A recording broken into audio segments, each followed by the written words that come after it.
que haya habido una indicación específica de tramitar esto. No, de hecho, el proceso de trámite fue bastante extenso, ¿no? Se comenzó en julio y terminó en noviembre. ¿Se ha reunido con algún funcionario, directivo de Odebrecht? Específicamente para presionar sobre esto no, pero era común que ¿Para coordinar? Todos los recurrentes, todos los que presentaban solicitudes, iban a averiguar cómo estaba su trámite. Iban a averiguar que se aclare, por ejemplo, por qué la observación esta, por qué se ha hecho esta observación, cuál es el estado de trámite de mi expediente. O sea, era común y está previsto de que puedan acceder al expediente, tanto de su expediente propio como expedientes ajenos. Entonces los interesados podían ir a averiguar, a indagar cómo estaba el trámite. Y es probable que funcionarios de Electroguayá han ido a averiguar cómo andaba el trámite Por parte de Odebrecht, ¿puede identificar qué funcionarios se acercaban para interesarse sobre la concesión definitiva de generación de energía eléctrica de la central hidroeléctrica de Chaclla? El funcionario fue, uno de los que recuerdo es el que fue gerente, el señor Arfeli. Enzo Arfeli. ¿Quién? Arfeli, que era gerente general de Guayana. Perdón, ¿puede decir? Arfeli. Arfeli, sí. Su nombre es Enro o algo así, no recuerdo bien. Y con el señor Enrique José Miguel Cox Casinelli. Él es el que presenta la solicitud. No recuerdo que haya conversado directamente, pero es probable que haya ido también a... Era frecuente que los interesados vayan al ministerio y hagan una presentación, exposición de cuál era su proyecto, cuáles son sus ventajas, en qué consistía su proyecto. Entonces se recibía a los interesados a fin de que pudiesen tomar información de cuáles eran los trámites, los requisitos, cómo funcionaba el mercado. Se recibía constantemente visitas de personas, entre ellos, evidentemente, los del proyecto, ¿no? Mediante Resolución Suprema 043-2011, Energía y Minas, del 25 de mayo del 2011, suscrita por el expresidente Alan García y el exministro de Energía y Minas, Pedro Sánchez Gamarra, se aprobó la primera modificación al contrato de concesión definitiva para la generación de energía eléctrica. A través de esta modificación se solicitó el incremento de la potencia instalada de la central de 360 a 406 megawatts y el incremento del presupuesto de la obra de 1.177.322 millones sin IGB, de dólares sin IGB. Sobre el particular le pregunto, ¿qué norma recoge el procedimiento de modificación del contrato de concesión definitiva? La misma ley de concesiones y el reglamento establecen de que un peticionario pudiese modificar algunos parámetros, algunas características y algunas condiciones del contrato de concesión. O sea, no es un tema rígido. De hecho, en la historia de las concesiones hay varias empresas que han solicitado modificar algunos parámetros del contrato, parámetros técnicos o calendario de ejecución de obras. Damos la bienvenida a la congresista Karina Beteta, que ya nos acompaña hace unos minutos y le pido disculpas por no haberla saludado inmediatamente. El informe de auditoría de cumplimiento, señor Aragón, el informe 03-2017, emitido por el órgano de control institucional del MINEM, antes la ley de concesiones eléctricas, no establecía la posibilidad de modificar los contratos de concesión definitiva. Sin embargo, sí se establecía como procedimientos en el TUPA del MINEM. Además, el artículo 30 de la Ley de Concesiones Eléctricas menciona la posibilidad de efectuar ampliaciones de la zona de concesión, informando previamente al Ministerio de Energía y Minas. La posibilidad de modificar un derecho de concesión definitiva se incorporó mediante el Decreto Legislativo 1221 del 24 de septiembre del 2015. Asimismo, el numeral 1 del artículo 36 de la Ley 27444 Los procedimientos y requisitos y costos administrativos se establecen exclusivamente mediante decreto supremo o norma de mayor jerarquía, norma de la más alta autoridad regional, de ordenanza municipal o de la decisión del titular de las entidades autónomas conforme a la Constitución. Según su naturaleza, dichos procedimientos deben ser compendiados y sistematizados en el texto único de procedimientos administrativos aprobados para cada entidad. ¿Esto estaba contemplado en el TUPA de la entidad?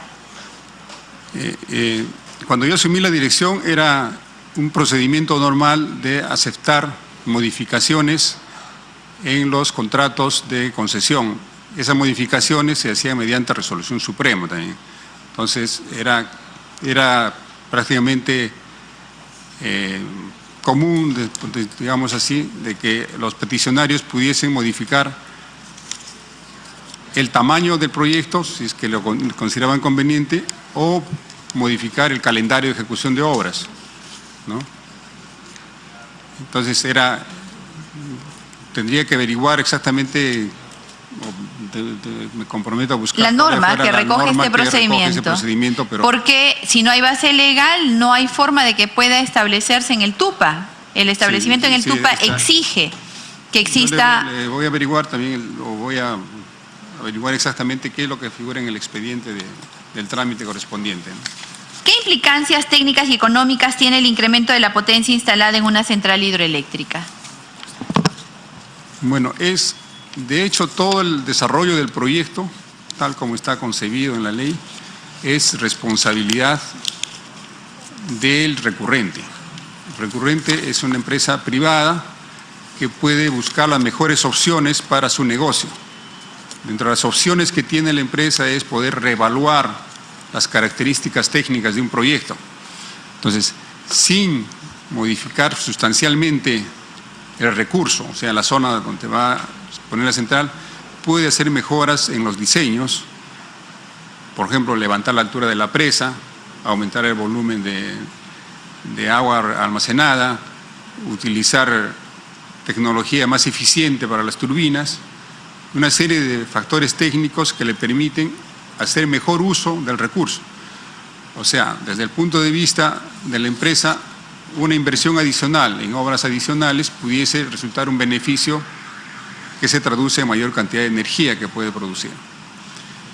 Eso como beneficio nacional, es decir, por el mismo recurso estás obteniendo más cantidad de energía, lo que va a ser un beneficio para el sector eléctrico, ¿no? Sin que te demos otras bueno, incluso podría modificar el área, pero tú estás haciendo mejoras tecnológicas para conseguir mayor potencia.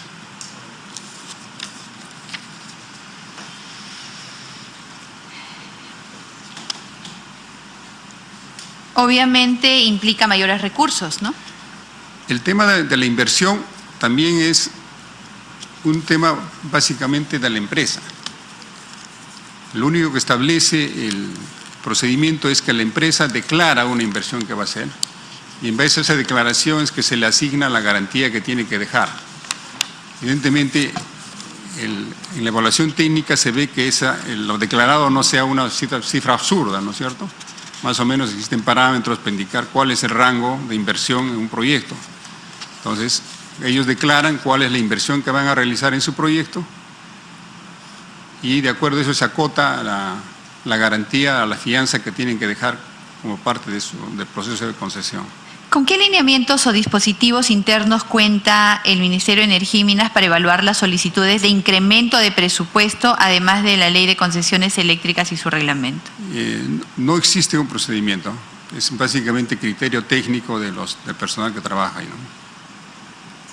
¿Y usted cree que es correcto dejar al criterio técnico así de abierto, evaluar las solicitudes de incremento de presupuesto?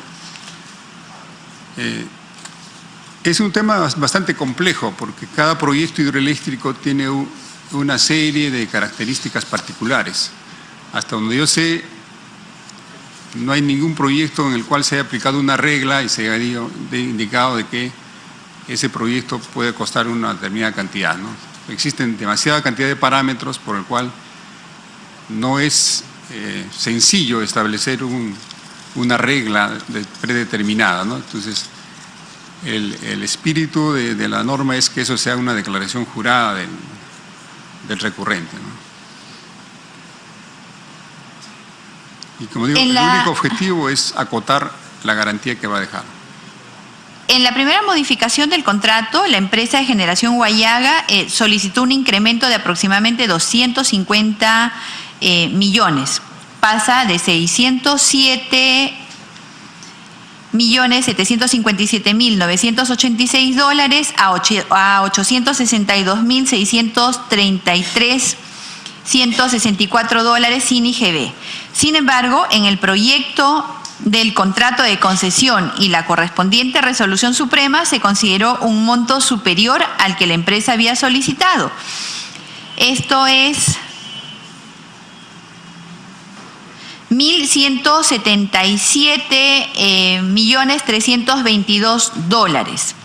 Y se aprobó como tal mediante Resolución Suprema 043 de mayo del 2011. En ese sentido, ¿cuál fue el sustento de la Dirección de Electricidad del Ministerio de Energía y Minas que usted presidía para aprobar este incremento? Repito, la solicitud, o sea, el recurrente es el que presentaba esa documentación, así como presenta el informe técnico, el calendario de ejecución de obras y el presupuesto estimado por ellos, lo presenta el recurrente. ¿No era necesario evaluar entonces este incremento de presupuesto? No existe una evaluación precisa de qué factores pueden estar implicando esa evaluación. Como digo, en la práctica de ingeniería algunas veces se hacen algunos estimados y cuando se comienza a hacer el trabajo de detalle aparecen nuevos elementos de costos que se van ajustando en el proceso. Por lo tanto, esa es una información que se toma prácticamente como una declaración jurada del recurrente. ¿Antes de emitir la resolución puede incrementar el presupuesto así, sin sustento técnico? Con cargo a confirmar esto, averiguando, y me imagino que en el proceso de trámite ellos alcanzaron un presupuesto último, corregido, digamos, ¿no? Bien, señor Aragón, le estamos preguntando esto porque se trata de 250 millones de dólares que se incrementaron de acuerdo a nuestra investigación sin sustento técnico, pero hay algo más. Hay que entender que la empresa de generación Huallaga se acogió al régimen especial de recuperación anticipada del IGB. Esto tiene una directa vinculación con el monto que se establezca en el presupuesto del proyecto. Por eso es que insistimos en esta pregunta. ¿Había sustento técnico que pueda justificar el incremento de este presupuesto? Repito, no, hasta donde yo recuerde no hay un sustento, no hay, digamos, un método para evaluar eso. Simplemente se recoge o se recibe la información del recurrente como declaración jurada, digamos, ¿no? Una declaración jurada, aun cuando esta empresa se había acogido al régimen especial de recuperación anticipada del IGB. Y tiene un incremento de presupuesto solo con declaración jurada de 250 millones de dólares.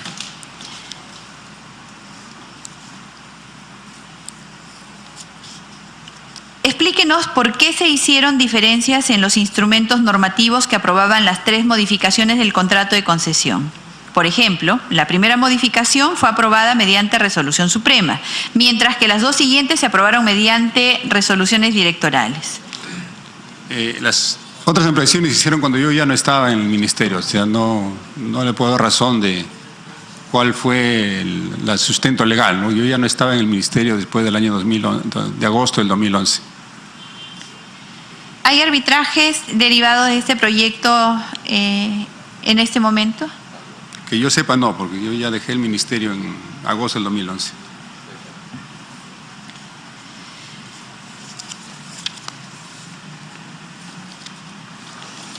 Cuando usted ejercía el cargo de director de electricidad, se le solicitó al director ejecutivo de Proinversión, Jorge León Ballén, que convoque a un proceso de licitación a modo de previsión para lograr el abastecimiento oportuno de electricidad al CEIN a través de centrales hidroeléctricas. ¿Conoce usted las razones por las que se formuló dicho pedido? Sí, bueno, en principio esa fue una decisión de la alta dirección del ministerio, ¿no? Entre las razones que se dan en esa documentación es que se tiene que garantizar el suministro eléctrico de largo plazo del Sistema Interconectado Nacional. ¿A usted, como director de electricidad, le solicitaron alguna opinión o informe?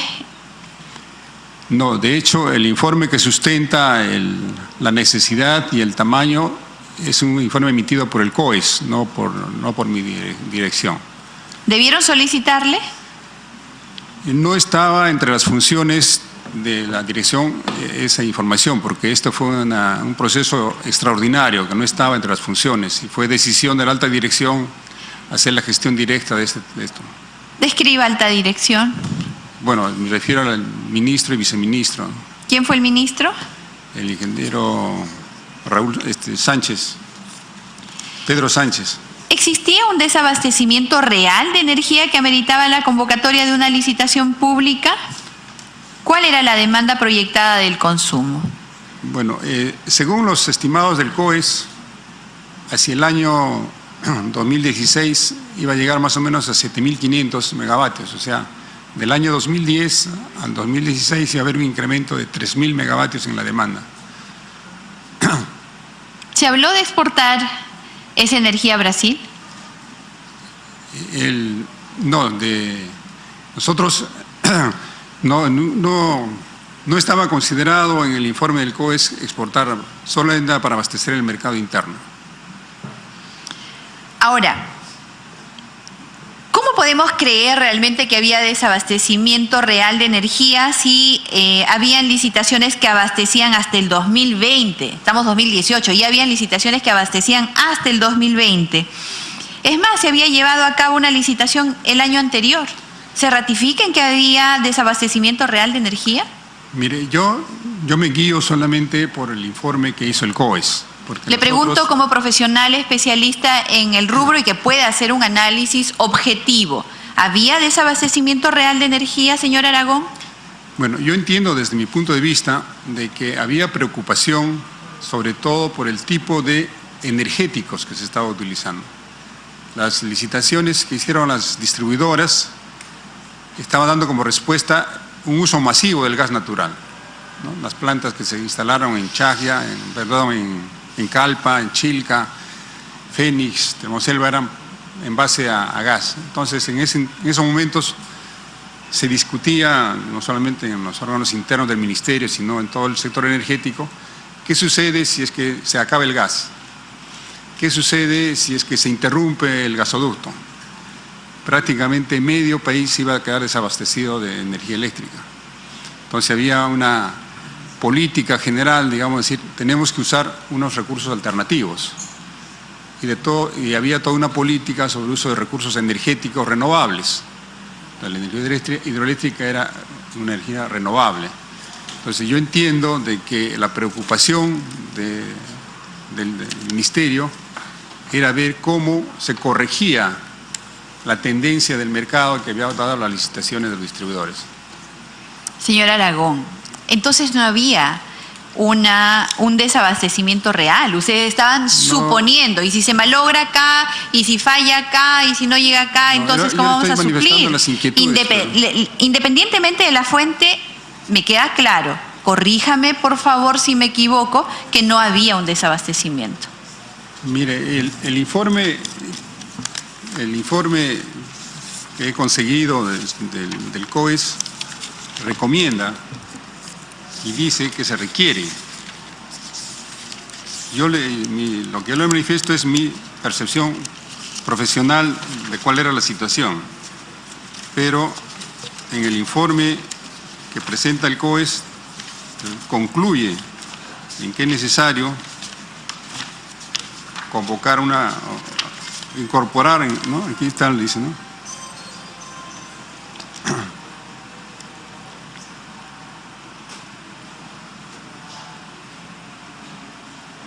Dice, por lo tanto, los nuevos requerimientos de potencia para el mercado regulado a partir del año 2014 son cubrir una demanda del orden de 4.300 megavatios por lo que el requerimiento de demanda en el mercado regulado a ser cubierto sería de la orden de 360 megavatios para el 2015 y 280 adicionales para el 2016. Eso es un informe técnico. ¿Quién suscribe ese informe? Por el Comité de Operación Económica del Sistema, cuyo director era el ingeniero César Butrón. Esta es una comunicación que he obtenido de los archivos del proceso. No han sido utilizados por mi parte, sí, pero que es del COES, señor COES, Aragón, que es la entidad que maneja el mercado eléctrico. Las hipótesis que maneja esta comisión es que precisamente se generaban demandas irreales para poder favorecer a las empresas brasileñas en estas concesiones. En este caso hablamos de Odebrecht. Y entonces le voy a preguntar, ¿es verdad que se había llevado a cabo el año anterior otra licitación pública? Sí. Sí. Nosotros no participamos, pero sí, como sí resultado hubo. de esa licitación se contrató a la central eléctrica de Chévez. Así es. ¿Y no existían contratos vigentes derivados de licitaciones públicas convocadas por distribuidores bajo el ámbito de la Ley 28832, que en muchos casos cubrían toda la demanda hasta el 2020? ¿Cómo es que en el 2010 había desabastecimiento si habían licitaciones que cubrían hasta el 2020 incluso? Explíqueme, por favor, porque no comprendo cómo es que puede haber desabastecimiento real si se habían convocado licitaciones hasta el 2020 y era 2010. Yo me remito nuevamente a este informe del COES, porque es un informe técnico de una entidad que es el que maneja el mercado. Y ese informe concluye de que es necesario esa cantidad. Mi percepción profesional puede estar distorsionada, pero me remito a este informe del COES, en el que es el que concluye en que es necesaria esa cantidad. ¿Qué rol cumplió usted en el marco de la licitación pública internacional Energía de Centrales Hidroeléctricas?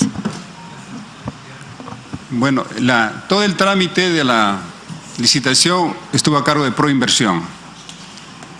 ¿Y usted cumplió algún rol? No cumplí ninguna función ni rol en ese proceso. ¿Usted suscribió el contrato de compromiso de inversión? Sí, eso es lo que decía, excepto, una vez que concluyó el proceso de licitación, entre los documentos que se tenían que firmar en la fecha de cierre, era un contrato de compromiso de inversión y otro contrato de suministro. Entonces, Proinversión informó al Ministerio y remitió un modelo de resolución solicitándole que nombre a la persona que debía suscribir ese contrato en nombre del Estado.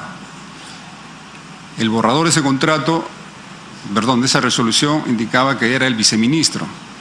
Sin embargo, días antes de la fecha de cierre, el Ministerio emitió una resolución en la que me asignan a mi persona para que firme el contrato.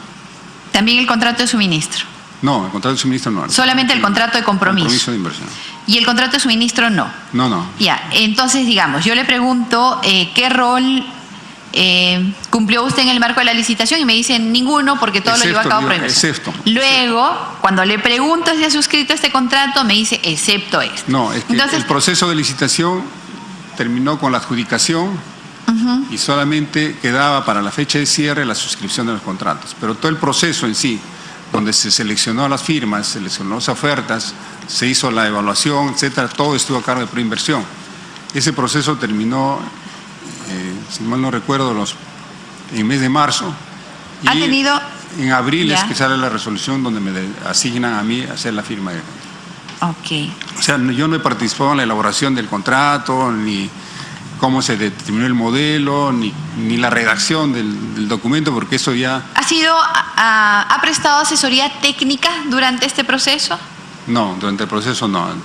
Yo estaba como funcionario y estaba impedido de prestar cualquier asesoría técnica. Como funcionario, sin que tenga una relación funcional así descrita de asesoría técnica, ¿ha prestado asesoría técnica? No. ¿Lo han llamado para absolver consultas, Proinversión en algún momento? Todas han sido de tipo oficial. Las que hubiesen. ¿Todas? Toda mi acción ha sido siempre desde el punto de vista oficial. O sea, ahora, no entiendo la pregunta, si es que en algún momento me han hecho alguna consulta. Si ha sido asesor técnico del proceso en algún momento. No, asesor técnico no. La única oportunidad en que se pidió una fue simplemente cuando el Proinversión solicitó a la dirección que confirme si las empresas precalificadas tenían su contrato de concesión vigente. Es un pedido que hace el Proinversión, dice Dirección General de Electricidad, confirmen si todas estas empresas que están presentando estos proyectos como parte de su propuesta tienen vigente su contrato de concesión. Nosotros respondimos de acuerdo a lo que es público, el registro de concesiones, confirmamos de que todas las empresas tenían su concesión habilitada. ¿Por qué razón en la licitación pública internacional inicialmente los contratos de suministro se encontraban bajo el ámbito de la Ley 28832? Esta que era generador distribuidor, y luego se emite el Decreto Supremo 003-2011 que reglamenta el artículo 4 del Decreto de Urgencia 032-2010, en el que se modifica la estructura de dichos contratos: generador, comercializador, distribuidor. En términos técnicos y económicos, le pregunto, señor Aragón, ¿para quién resultaba más ventajoso este cambio? Bueno, yo no participé en las decisiones que se tomaron, pero fueron decisiones de la alta dirección nuevamente, ¿no? El diseño de este modelo fue tomado en la alta dirección. Usted ha sido director de electricidad durante el proceso de licitación pública internacional. Debe ser de su conocimiento qué motivó este cambio. No está entre mis funciones, digamos, tomar esas decisiones, ¿no? No, yo no le estoy diciendo que usted haya decidido. Le estoy preguntando como especialista en el sector, ¿qué es más ventajoso? ¿Tener un modelo generador-distribuidor o tener un modelo generador-comercializador-distribuidor? Bueno, ¿quién gana? ¿Para quién es más ventajoso cambiar este modelo? Durante la gestión o la discusión que hubo para la Ley 28832, se discutió mucho el tema de cómo deberían ser estas licitaciones. Si eran licitaciones que podían ser conducidas por el Estado, por alguna entidad del Estado tipo Sinermí, o directamente por las empresas distribuidoras. Al final se desarrolló el modelo en base a que fuesen las empresas distribuidoras las que convocasen estas licitaciones. Eso es lo que dice la 28832, bajo la supervisión de Sinermí. Ahora, el Estado, directamente el Ministerio, quedaba al margen de este proceso de licitaciones.